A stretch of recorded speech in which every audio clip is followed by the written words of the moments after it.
Bonjour, un grand merci aux organisateurs pour l'invitation à participer à votre webinaire et l'opportunité de présenter sur le plan d'action mondial intersectoriel sur l'épilepsie et les autres troubles neurologiques, le IGAP.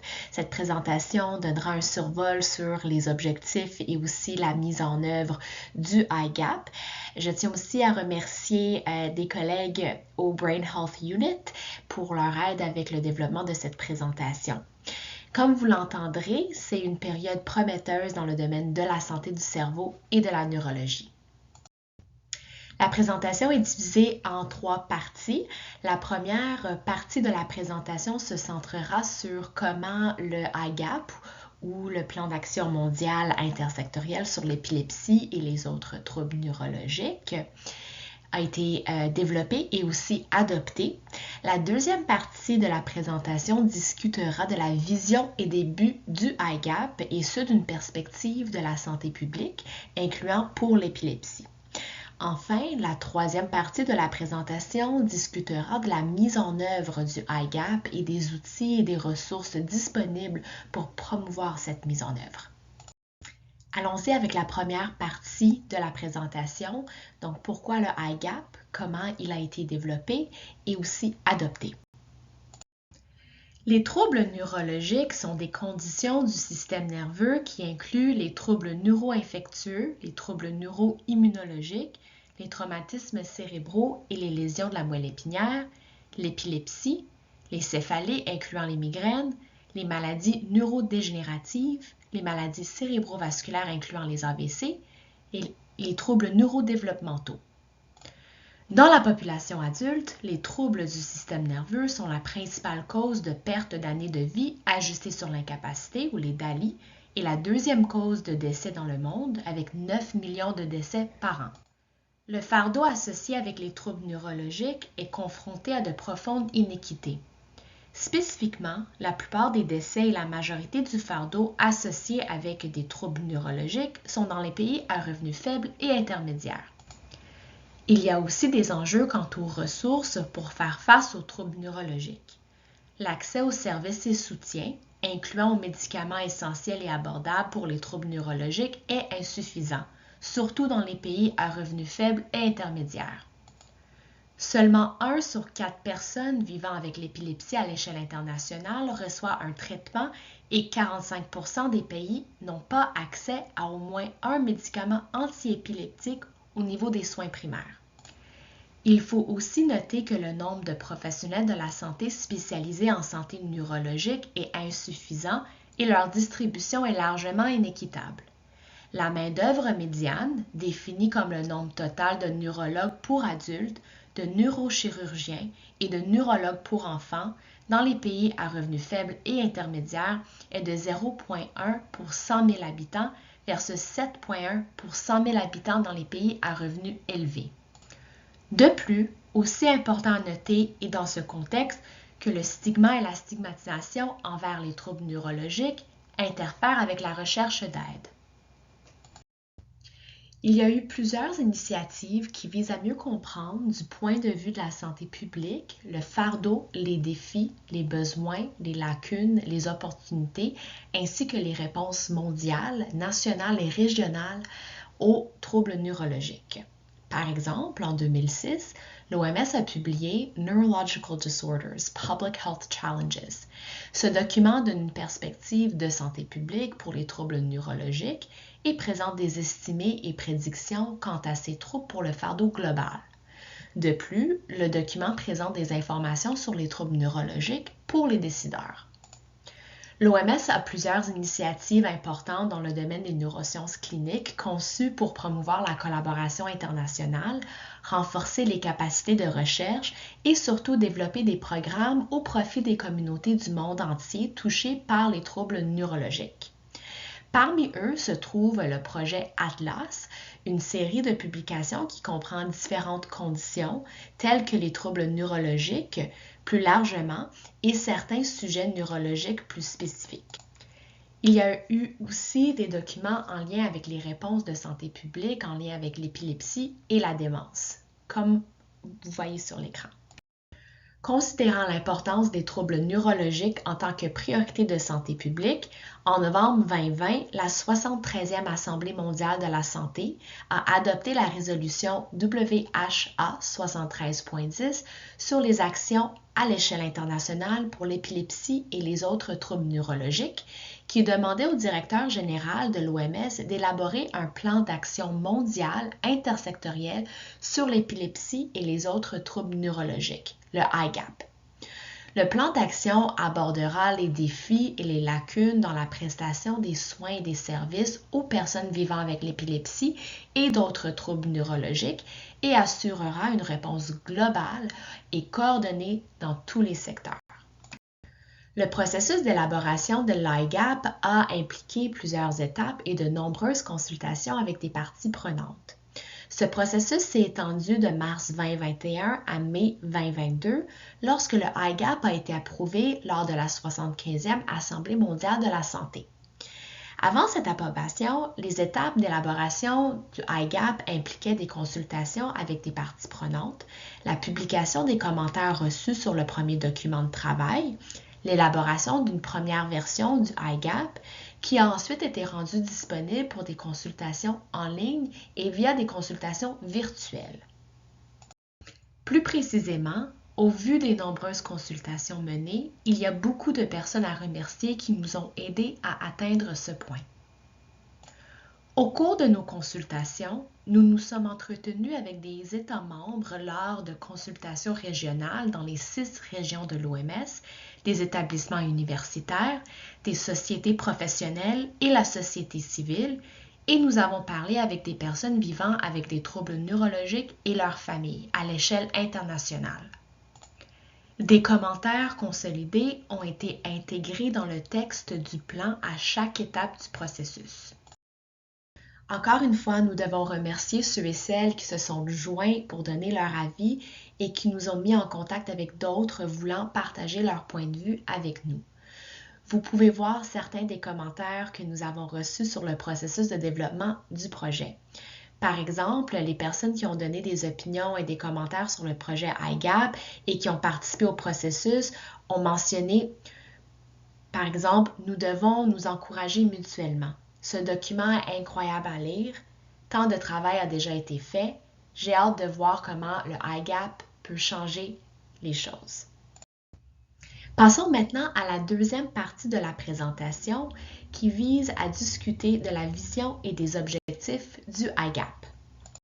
Le IGAP couvre de 2022 à 2031 et il envisage un monde où l'importance de la santé du cerveau est reconnue, promue et protégée tout au long de la vie, que les troubles neurologiques sont prévenus, diagnostiqués et traités, et la mortalité et la morbidité prématurée sont évitées, et que les personnes vivant avec des troubles neurologiques et leurs aidants jouissent du meilleur état de santé possible sur la base d'une égalité des droits, des chances, du respect et de l'autonomie.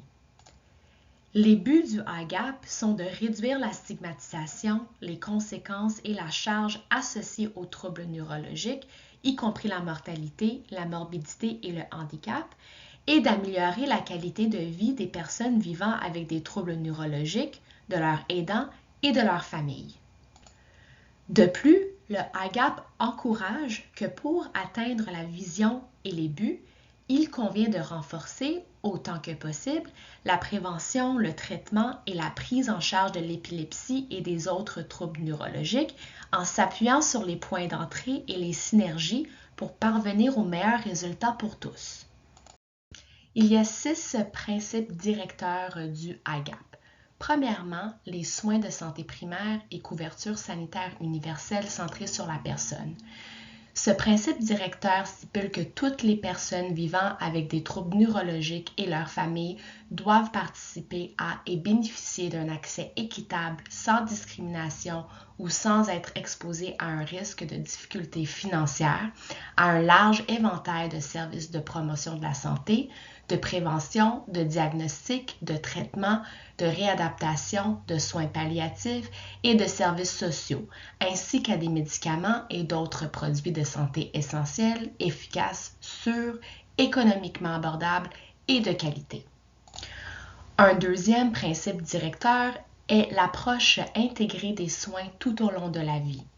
L'intégration des soins pour les troubles neurologiques est indispensable pour que la promotion de la santé, la prévention et la prise en charge donnent de meilleurs résultats.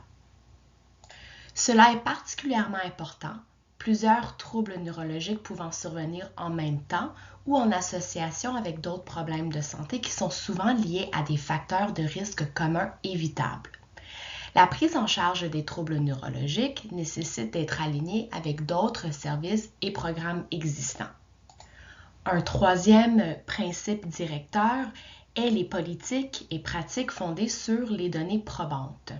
Ce principe directeur souligne l'importance des preuves scientifiques et les meilleures pratiques qui permettent d'élaborer des politiques et des interventions de santé publique d'un bon rapport coût-efficacité, durable et abordable pour la prévention et la prise en charge des troubles neurologiques. Il s'agit notamment des connaissances existantes, des données probantes du monde réel fondées sur la pratique, des préférences des personnes vivant avec des troubles neurologiques et de l'expérience acquise dans différents contextes et cultures, ainsi que de la transposition des nouvelles données factuelles dans les politiques et une pratique qui permettent de trouver des traitements capables de modifier le cours de la maladie ou de la guérir, des interventions efficaces de prévention et des modèles de soins novateurs. Le quatrième principe directeur est l'action intersectorielle. Ce principe directeur souligne l'importance d'une action coordonnée et globale pour les troubles neurologiques et la mise en plan des partenariats et une collaboration entre toutes les parties prenantes.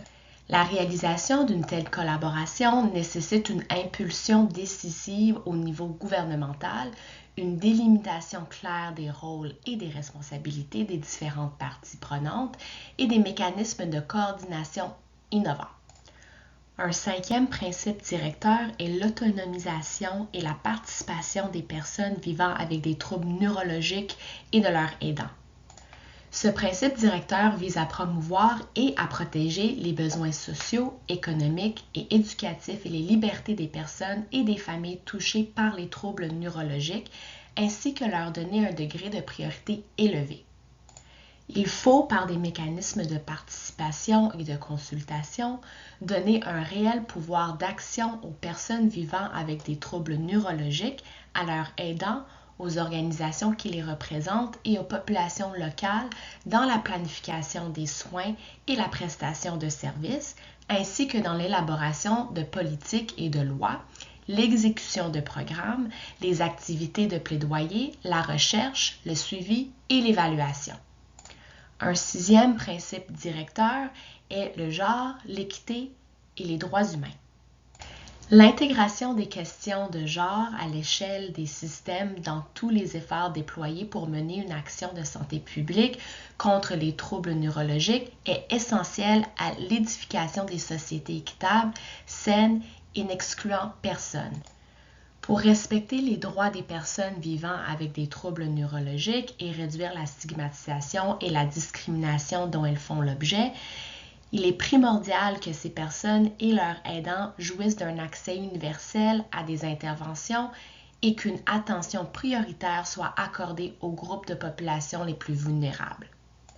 La mise en œuvre du plan d'action mondial intersectoriel 2022-2031 doit s'attaquer explicitement aux disparités propres à chaque contexte national et s'attacher à réduire les inégalités. Le IGAP souligne 5 objectifs stratégiques avec des mesures proposées et des cibles mondiales associées. Les objectifs stratégiques se centrent sur la priorisation politique, le diagnostic, le traitement et les soins, la promotion et la prévention, la recherche, l'innovation et les systèmes d'information et des opportunités spécifiques afin de renforcer le système via l'accroissement des capacités nationales pour l'épilepsie. L'idée ici est d'utiliser une condition neurologique pour renforcer la capacité du système pour toutes les conditions neurologiques. Chaque objectif stratégique inclut des cibles mondiales et des mesures proposées pour les États membres, le secrétariat et les partenaires internationaux et nationaux. Le premier objectif stratégique concerne l'amélioration de la priorisation des politiques et le renforcement de la gouvernance pour les troubles neurologiques. Il se concentre sur l'amélioration du plaidoyer pour la sensibilisation du public et des politiques et la compréhension des troubles neurologiques et des facteurs de risque, des stratégies pour améliorer les comportements de recours aux soins et l'accès aux services, ainsi que des approches visant à réduire la stigmatisation et la discrimination et à protéger les droits humains. Il est également nécessaire de se concentrer sur les politiques, les plans et la législation, en particulier en développant et en intégrant les troubles neurologiques dans les politiques et des plans multisectoriels basés sur des preuves et des expériences sociales, ainsi qu'en mettant à jour la législation dépassée. Enfin, la dernière action pour le premier objectif stratégique est d'assurer un financement durable des politiques, plans et programmes, et ceci pour assurer des soins abordables et accessibles aux personnes vivant avec des troubles neurologiques, à leurs aidants et à leurs familles, ainsi qu'à réduire les frais liés aux soins de santé et des services sociaux. À travers ces actions, nous visons à ce que 75% des pays aient adapté ou mis à jour les politiques, stratégies, plans ou cadres nationaux existants pour inclure les troubles neurologiques d'ici 2031. Et notre objectif est aussi que 100% des pays aient au moins une campagne ou un programme opérationnel de sensibilisation aux troubles neurologiques d'ici 2031. Le deuxième objectif stratégique consiste à fournir un diagnostic, un traitement et des soins efficaces, opportuns et adaptés aux troubles neurologiques. Il met l'accent sur les parcours de soins en promouvant les services neurologiques de proximité ainsi que l'intégration des soins et traitements neurologiques dans les soins primaires, le renforcement de la prestation des soins d'urgence et chroniques, ainsi que d'assurer la continuité des soins et les collaborations entre les prestataires et la promotion des soins personnels. Il est également nécessaire de garantir la disponibilité, l'abordabilité, l'accès et l'utilisation de diagnostics et de médicaments essentiels, appropriés et pertinents, ainsi que la nécessité d'améliorer la disponibilité des technologies et des médicaments vitaux pendant les urgences humanitaires. Il devrait également y avoir un soutien et un investissement dans la formation continue, et les conditions de travail du personnel de soins de santé primaire neurologique. Enfin, la dernière action pour le deuxième objectif stratégique est de favoriser le soutien des aidants par la mise en œuvre de programmes de formation et de soutien adaptés à la culture, au contexte et centrés sur la personne pour les aidants, et d'offrir aux aidants des informations adaptées à leurs besoins, disponibles dans les milieux communautaires. À travers ces actions, notre objectif est que 75% des pays aient inclus les troubles neurologiques dans l'ensemble des prestations de la couverture sanitaire universelle d'ici 2031. Aussi, notre objectif est que 80% des pays fournissent les médicaments essentiels et les technologies de base nécessaires à la prise en charge des troubles neurologiques en soins primaires d'ici 2031. Le troisième objectif stratégique est sur la mise en place des stratégies de promotion et de prévention des troubles neurologiques. Il se centre sur la promotion de la santé du cerveau tout au long de la vie, par exemple en se concentrant sur des comportements sains et en réduisant les facteurs de risque. Il est également nécessaire de se concentrer sur le contrôle des maladies infectieuses, prévenir les traumatismes crâniens, et les handicaps associés grâce à une approche multisectorielle visant à réduire les accidents de la circulation et les chutes et à promouvoir des sports de contact plus sûrs, ainsi que la réduction des risques environnementaux en intégrant les déterminants environnementaux de la santé du cerveau et des troubles neurologiques dans des stratégies d'atténuation plus larges pour réduire l'impact du changement climatique. Finalement, la dernière action pour le troisième objectif stratégique est de favoriser le développement optimal du cerveau et ce en optimisant les soins de santé périnatale de l'enfant et de l'adolescent, ainsi que l'élaboration et la mise en œuvre de politiques et de programmes nationaux complets et intersectoriels de lutte anti-tabac et de réduction de l'usage nocif de l'alcool. À travers ces actions, nous visons à ce que 80% des pays aient au moins un programme intersectoriel opérationnel pour la promotion de la santé du cerveau et la prévention des troubles neurologiques tout au long de la vie d'ici 2031. Aussi, atteindre des cibles mondiales se rapportant à la prévention des troubles neurologiques se définit aussi dans les textes suivants. Le plan d'action mondial pour la lutte contre les maladies non transmissibles, vaincre la méningite, et aussi chaque nouveau-né plan d'action pour mettre fin aux décès évitables. Le quatrième objectif stratégique concerne la promotion de la recherche et de l'innovation et le renforcement des systèmes d'information. Il se concentre sur la poursuite des investissements dans la recherche et les systèmes de données et d'information, et ce dans le but que d'ici à 2031, 80% des pays collecteront régulièrement des données sur un ensemble d'indicateurs de base concernant les troubles neurologiques et rendront compte tous les 3 ans à minima au travers de leurs systèmes nationaux de données et d'informations sanitaires. De plus, cet objectif stratégique vise la production de la recherche mondiale sur les troubles neurologiques qui sera doublée d'ici à 2031. Le 5e objectif stratégique est dédié à l'épilepsie, en particulier, car un service de soins de l'épilepsie qui fonctionne bien peut présenter une opportunité de renforcer la prise en charge de autres troubles neurologiques. Par exemple, le IGAP souligne l'importance de la prévention, du traitement et des soins de l'épilepsie comme point d'entrée, étant donné que l'épilepsie peut être secondaire à de nombreux troubles neurologiques et comorbide avec d'autres conditions neurologiques. Par conséquent, le 5e objectif de l'IGAP vise également à accroître l'accès aux services grâce au développement de modèles de soins qui visent à promouvoir des soins primaires de haute qualité centrés sur la personne, y compris par le biais de services d'orientation et de spécialistes, ainsi que le suivi et l'évaluation, la formation des agents de santé et la disponibilité et l'abordabilité des médicaments. Cette stratégie encourage également un engagement et un soutien accru pour les personnes vivant avec l'épilepsie, y compris dans les lois, ainsi que la fourniture d'informations qui autonomisent les personnes vivant avec l'épilepsie. D'ici à 2031, nous visons à ce que les pays aient augmenté la couverture des services liés à l'épilepsie de 50% par rapport à la couverture en 2021. Nous visons à ce que aussi 80% des pays aient élaboré ou mis à jour leur législation en vue de promouvoir et de protéger les droits humains des personnes vivant avec l'épilepsie. Le IGAP propose des actions pour les États membres, le secrétariat, ainsi que la société civile, y compris les partenaires nationaux et internationaux. Les 2 prochaines diapositives mettent en évidence les actions qui peuvent être entreprises par les partenaires nationaux et internationaux pour soutenir l'amélioration de l'accès aux services pour l'épilepsie, ainsi que pour impliquer et soutenir les personnes vivant avec l'épilepsie et promouvoir l'épilepsie comme point d'entrée pour d'autres troubles neurologiques. En lien avec l'accès aux services de prise en charge de l'épilepsie, voici quelques mesures proposées pour les partenaires internationaux et nationaux.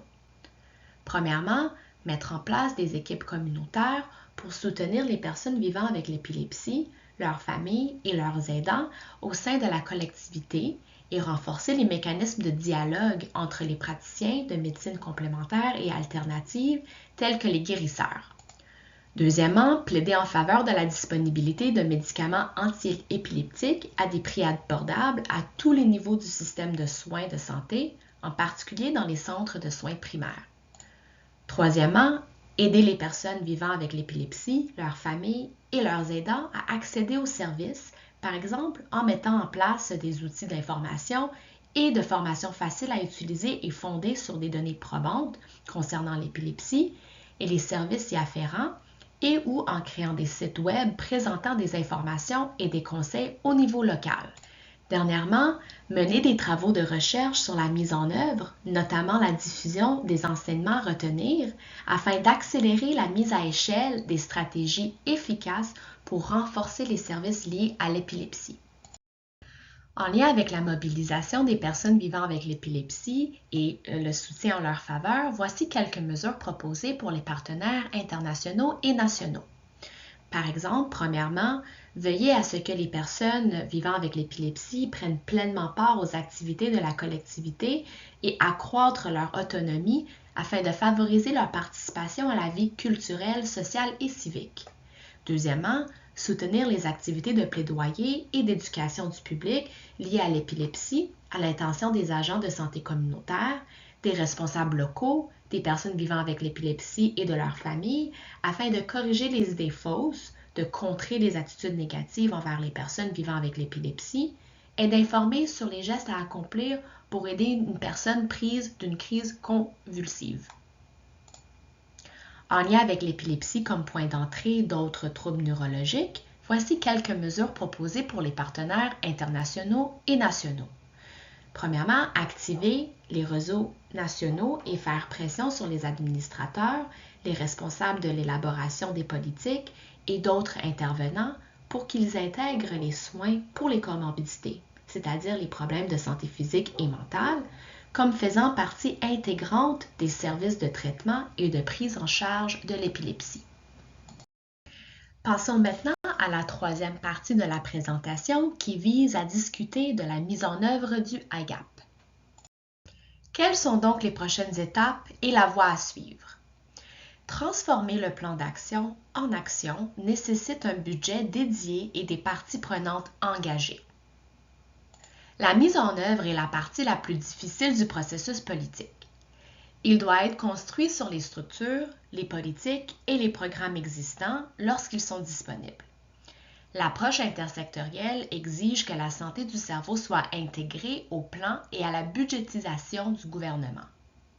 Nous accorderons la priorité à la promotion de la santé du cerveau et à la prévention des troubles neurologiques et demanderons à tous nos partenaires de faire de même. Les arguments en faveur de l'investissement dans les troubles neurologiques doivent également être clairement définis. Toutes les parties prenantes doivent travailler pour assurer l'accès au traitement pour les personnes vivant avec des troubles neurologiques. Nous devrions également travailler à renforcer toutes les recherches sur les troubles neurologiques, y compris la recherche sur la mise en œuvre. Et tout au long du processus, les personnes vivant avec des troubles neurologiques, leurs aidants et leurs familles doivent être inclus dans toutes les activités. Pour mettre en œuvre le IGAP, nous suivons le principe directeur de l'approche intégrée des soins tout au long de la vie. Lorsque nous parlons d'une approche intégrée pour les troubles neurologiques, ce que nous entendons est de considérer ensemble la promotion et la prévention, le diagnostic, le traitement et la réadaptation tout au long de la vie et également prendre en compte l'image plus large des maladies transmissibles et non transmissibles, la santé mentale et les déterminants sociaux de la santé. L'approche intégrée inclut non seulement le système de la santé, mais aussi les services sociaux. L'OMS plaide fortement en faveur de la couverture sanitaire universelle qui facilitera l'application de cette approche intégrée. Le plan d'action mondial intersectoriel fait partie de nos efforts et cela est également renforcé par le document de position de l'OMS sur la santé du cerveau. En tant que complément technique à l'IGAP, l'OMS a élaboré un document de position sur la santé du cerveau. Il présente une définition de la santé du cerveau et un cadre de ce à quoi devrait ressembler l'optimisation de la santé du cerveau pour tout le monde. Une partie de la science qui la sous-tend et plaide en faveur d'actions à tous les niveaux de la société. Alors, à quoi ressemble ce cadre? Voici un extrait du document OMS sur la santé du cerveau. Il y a des déterminants de la santé du cerveau auxquels nous devons nous attaquer, les facteurs de risque et les facteurs de protection. Ils sont tous interconnectés et ils agissent au niveau individuel et sociétal et peuvent être regroupés en 5 grandes catégories. Les facteurs de santé physique, les environnements sains, sûreté et sécurité, apprentissage tout au long de la vie et en lien social, ainsi que l'accès à des services de qualité. Si nous abordons ces déterminants, non seulement nous réduirons la prévalence des troubles neurologiques et nous pouvons améliorer la qualité de vie des personnes vivant avec ces conditions, mais en améliorant la santé du cerveau, nous créerons également des avantages au niveau de la santé sociétale et économique plus large, comme le souligne le document. Il y a eu plusieurs initiatives et publications pour soutenir la mise en œuvre du IGAP. L'une de ces initiatives comprend la publication d'un rapport de l'OMS intitulé « Pourquoi l'encéphalite est importante », et cela à la suite d'une réunion virtuelle en juin 2022. 42 participants ont assisté à cette réunion dans le but d'examiner, de discuter et de partager des expériences pour aborder les aspects de santé publique de l'encéphalite, y compris le diagnostic, le traitement et les soins, ainsi que la prévention, le soutien aux personnes vivant avec l'encéphalite et leurs aidants, ainsi que le plaidoyer et la sensibilisation. Le deuxième objectif de la réunion était d'identifier des mécanismes pour renforcer la capacité des pays à répondre aux défis de santé publique posés par l'encéphalite, en mettant l'accent sur les pays à revenus faibles et intermédiaires. Il y a également eu récemment d'autres publications pour soutenir la mise en œuvre du IGAP. La maladie de Parkinson, une note technique sur l'approche de santé publique, décrit le fardeau mondial, les lacunes en matière de traitement et les domaines d'action cruciaux pour la maladie de Parkinson et fournit des considérations pour les politiques, la mise en œuvre et la recherche en mettant l'accent sur les pays à revenus faibles et intermédiaires. Et très prometteur et encourageant est le dossier technique sur l'épilepsie récemment publié, qui détaille la réponse globale à l'épilepsie proposée par le Plan d'action mondial intersectoriel, une approche qui inclut toute la société, plusieurs parties prenantes, et ce tout au long de la vie. Regardons avec un peu plus de détails le document « Améliorer la vie des personnes vivant avec l'épilepsie ». Les actions spécifiques pour lutter contre l'épilepsie sont regroupées en leviers, comme mentionné dans l'encadré. Les 11 leviers et les actions associées ne sont pas indépendants, mais sont interconnectés. Tous sont essentiels à une réponse nationale intégrée à l'épilepsie pour atteindre les objectifs du IGAP. Les actions de chaque levier sont décrites au niveau politique et opérationnel. Les actions politiques jettent les bases pour les stratégies et les décisions à long terme, tandis que les actions au niveau opérationnel sont essentielles à la planification du travail et à la prestation de soins et de soutien. Chaque levier dispose d'outils et de ressources qui facilitent les actions pour le levier. Une brève étude de cas pour chaque levier montre comment les interventions par levier peuvent changer les approches nationales de l'épilepsie. Avec des actions concrètes, des indicateurs clairs et mesurables et l'engagement des parties prenantes nationales et internationales, de grands progrès peuvent être réalisés dans la prévention de l'épilepsie, l'offre de traitements et de soins appropriés et la réduction du fardeau de la maladie pour les individus, leurs familles et leurs communautés. Les prochaines diapositives porteront sur les actions concrètes à entreprendre pour atteindre quelques leviers de changement liés par exemple au modèle de soins, personnel de santé, les médicaments et autres produits de santé et le suivi et l'évaluation. Si nous regardons le levier du changement modèle de soins, le document propose plusieurs actions au niveau opérationnel. Premièrement, de développer et mettre en œuvre des modèles de soins intégrés, du diagnostic à la fin de vie, dans le domaine de la santé et des services sociaux, en mobilisant une approche multidisciplinaire et en mettant emphase sur la communication à tous les niveaux.